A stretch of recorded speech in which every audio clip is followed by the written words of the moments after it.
Students, हम बात कर रहे थे मुख्तलिफ सेशंस में कि टैब्ल्यू में हम एनालिटिक्स कैसे डेवलप करते हैं। एनालिटिक्स डेवलप करने से मुराद मेरी है कि जब हमारे पास एक डेटाबेस मौजूद है, उस डेटाबेस में एग्जिस्टिंग वेरिएबल को यूज़ कैसे करते हैं और हम नए वेरिएबल कैसे डेवलप करते हैं। जब हम नए वेरिएबल डेवलप करने की बात करते हैं तो हम कैलकुलेटेड फील्ड्स के हवाले से उनको डेवलप करेंगे। कैलकुलेटेड फील्ड्स प्राइमरीली उस एक्सप्रेशन का नाम है कि जिसकी मदद से हम एग्जिस्टिंग वेरिएबल को यूज़ करते हैं और नए वेरिएबल डेवलप करते हैं। ये सेशन पर्टिकुलरली फोकस कर रहा है उस एक्सप्रेशन के ऊपर कि जिसको यूज़ करते हुए हम नए वेरिएबल डेवलप करेंगे। और अगर मैं ज़्यादा स्पेसिफिक हूँ तो मैं कंडीशनल स्टेटमेंट की बात करूँगा। जब हम कंडीशनल स्टेटमेंट की बात करते हैं तो डेटाबेस में नए वेरिएबल डेवलप करते हुए अगर हम कोई इफ़ की कंडीशन इस्तेमाल करें, कोई कंडीशन को यूज़ करें, उसको हम टैब्ल्यू में या कंप्यूटर प्रोग्रामिंग में कंडीशनल स्टेटमेंट कहते हैं। जिस तरह हम ये कहते हैं कि हमने बोनस कैलकुलेट करना है।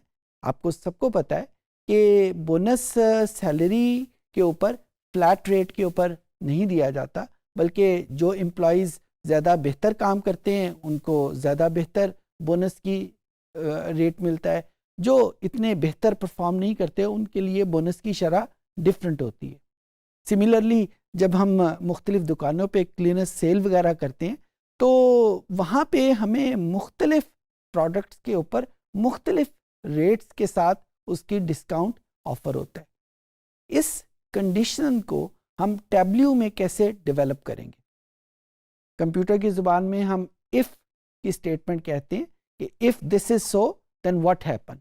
तो आइए कंप्यूटर की स्क्रीन पे चलते हैं और देखते हैं कि टैब्ल्यू हमें इफ़ स्टेटमेंट के हवाले से क्या ऑप्शन प्रोवाइड करता है और किस तरह ये उस प्रोसेस को फैसिलिटेट करता है और उसको परफॉर्म करता है।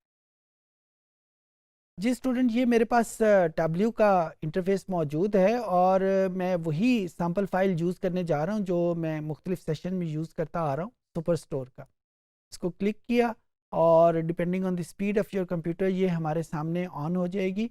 और जिस तरह अभी थोड़ी देर पहले मैंने जिक्र किया कि जो टॉपिक ऑफ द डे है वो एक्सप्रेशंस को सिंप्लीफाई करना है, और या दूसरे मानों में मोर स्पेसिफिकली हम इफ़ की स्टेटमेंट को सीखेंगे कि हम टैब्ल्यू में इफ़ की स्टेटमेंट कैसे लगाते हैं।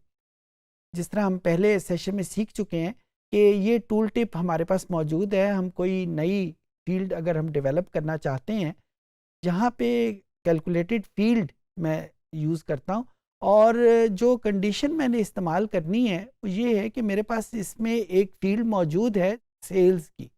मैं सेल्स की फील्ड को यूज़ करते हुए एक नई फील्ड डेवलप करना चाहता हूँ।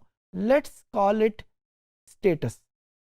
स्टेटस ऑफ दी सेल्स को मैं फाइंड आउट करना चाहता हूँ कि अगर सेल 50 से कम है तो उसको स्मॉल लिख दे। यानी वो जो नया वेरिएबल स्टेटस के नाम का मैं क्रिएट करूँगा उस सारी में स्मॉल लिखा हुआ आ जाए अगर सेल की वैल्यू 50 से कम है। तो इसको मैं कैसे करूँगा? यहाँ पे मैं स्टेटस के नाम का वेरिएबल डिफ़ाइन करूँगा और उसके बाद नीचे मैं सबसे पहले वो फंक्शन लिखूँगा। जिस तरह लास्ट टाइम मैंने आपको बताया था कि इफ़ की स्टेटमेंट से पहले अगर आप एक छोटा सा एफ लिखा हुआ देख रहे हैं, दैट मीन्स कि this function belongs to Tableau.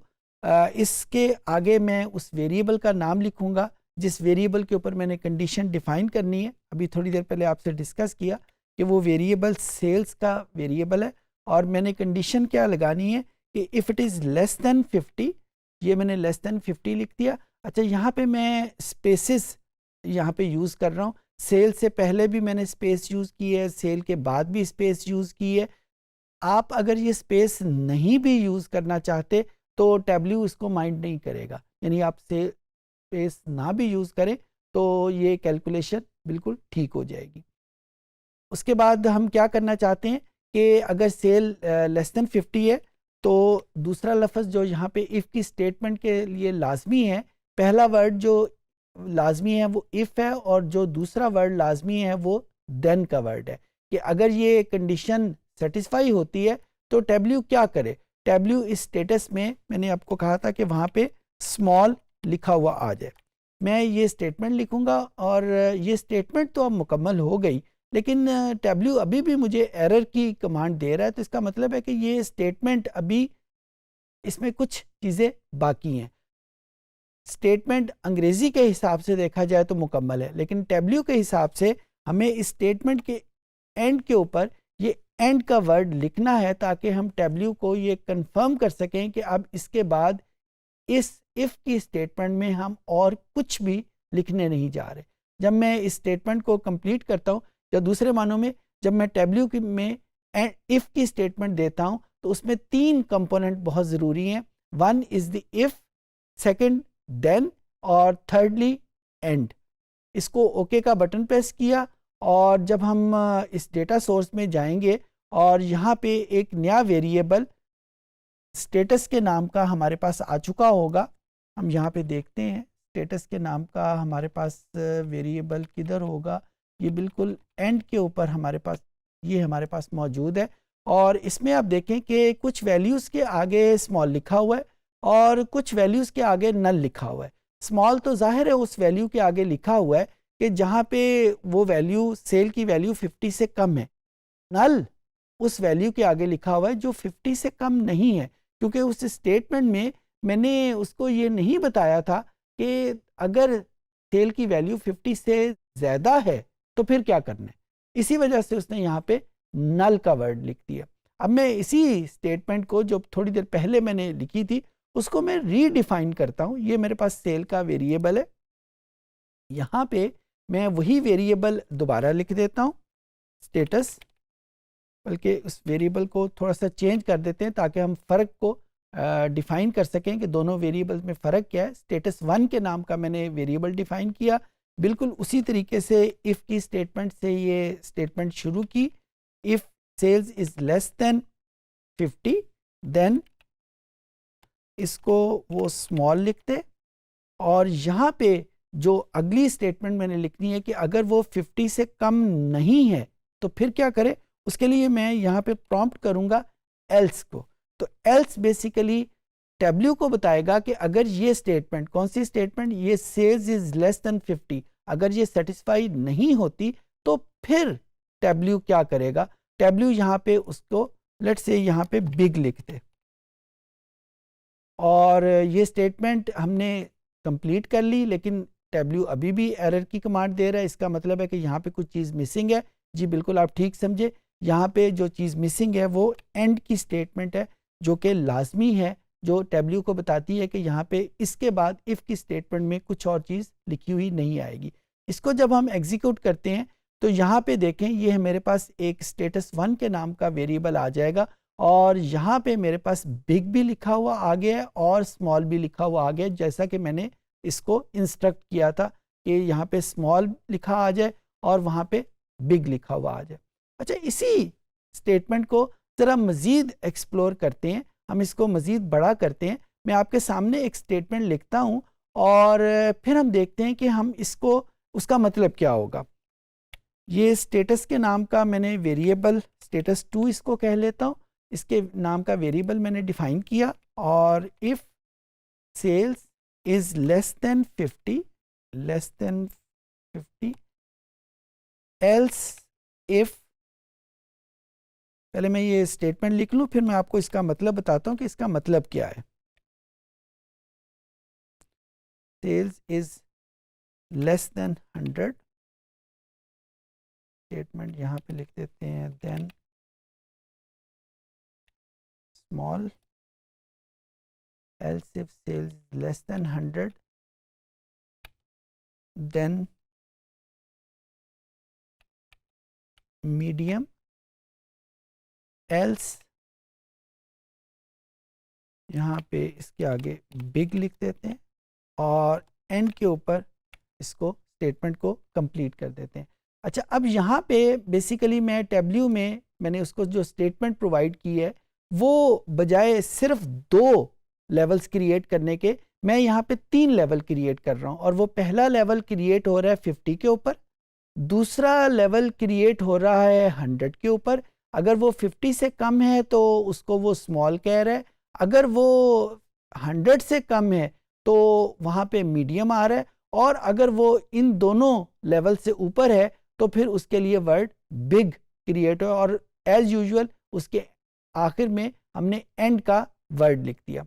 अच्छा, यहाँ पे जो डिफरेंस है वो ये इस एल्स इफ का डिफरेंस है, जो कि एक नया लेवल क्रिएट करने में हमें हेल्प करता है। और यहाँ पे जितने भी लेवल हमने क्रिएट करने होंगे वो वहाँ पे हम यही स्टेटमेंट एल्स इफ इस्तेमाल करेंगे। दूसरी चीज़ जो देखने वाली है, मैंने एल्स इफ के पहले एक कंप्लीट स्टेटमेंट इफ की लिखी कि if sale is less than 50 then small, और एल्स इफ के बाद भी ये कंप्लीट स्टेटमेंट मैंने लिखी कि else sale is less than 100 medium. यानी सेल के लफ्ज़ को मैंने दोबारा लिखा, पूरी स्टेटमेंट मैंने दोबारा लिखी। यहाँ पे अक्सर गलती हो जाती है कि हम सिर्फ लेस देन 100 लिख के आगे बढ़ जाते हैं और वहाँ पे हमें फिर बाद में समझ नहीं आती कि इसमें गलती क्या है। तो यहाँ पे कंप्लीट स्टेटमेंट लिखी और जब आखिर में पहुँचे तो वहाँ पे हमने एल्स का वर्ड लिख के, वहाँ पे हमें कंप्लीट स्टेटमेंट लिखने की ज़रूरत नहीं, वहाँ पे हमने सिंपली सिग्निफाई ये करना है कि अब ये स्टेटमेंट अगर ये दोनों सेटिस्फाई नहीं होती तो फिर उसके आगे बिग लिखते। इसको जब हम एग्जीक्यूट करेंगे तो हमारे पास वेरिएबल जो आ जाएगा जिसमें बिग, मीडियम और स्मॉल दोनों वेरिएबल इसमें मौजूद होंगे। यहाँ पे ये देखें, ये मीडियम का वर्ड भी हमारे सामने आ गया जहाँ पे वो क्राइटेरिया फुलफिल करता है।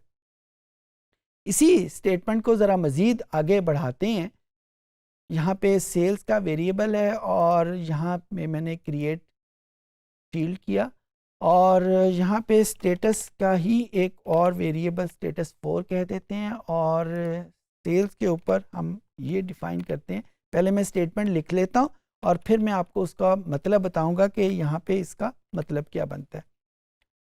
And category is equal to furniture, then